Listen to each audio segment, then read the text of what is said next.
Do you love films about fat, awkward, middle-aged adults and a thinner elderly man going through drama in a love triangle? They called me Fatty Boom Boom. And do you love greasing your food? And I don't mean just a little, I mean when a plate that makes you say you want a side of bacon with your grease just tickles your fancies. You stay here, you cook greasy! Well, have I got the film for you. This is a film written by Jim Hoskin, either when he was tripping or clearly trying to screw with the world. So who in their right mind would watch this? Why is this so entertaining? Why am I loving it? Gather with me as I tell you in this spoiler-filled video about the underrated 2016 cult classic, The Greasy Strangler. The Greasy Strangler is a film that on the surface seems like it could be a horror film, or at least a comedy horror film, about a weird old man that kills people while dressed up as a grease monster, or something like that.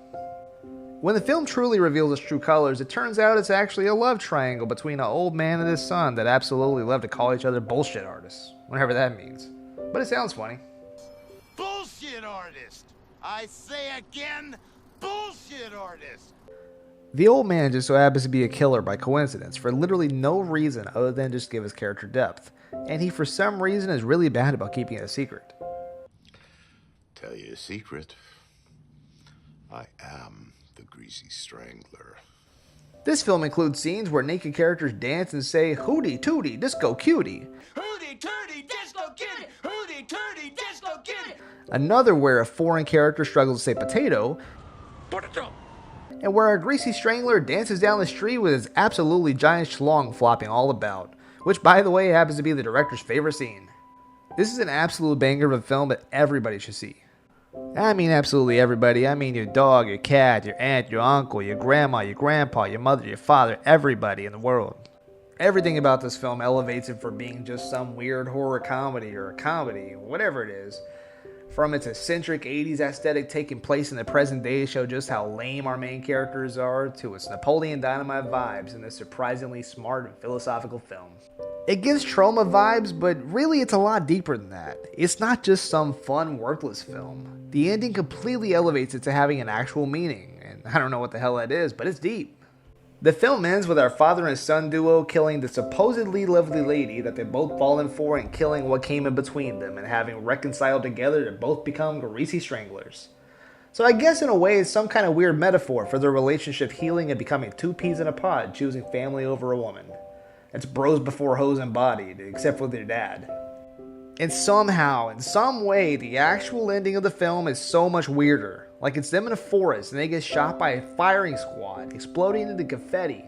And then they're shown as cavemen covered in grease hunting with spears.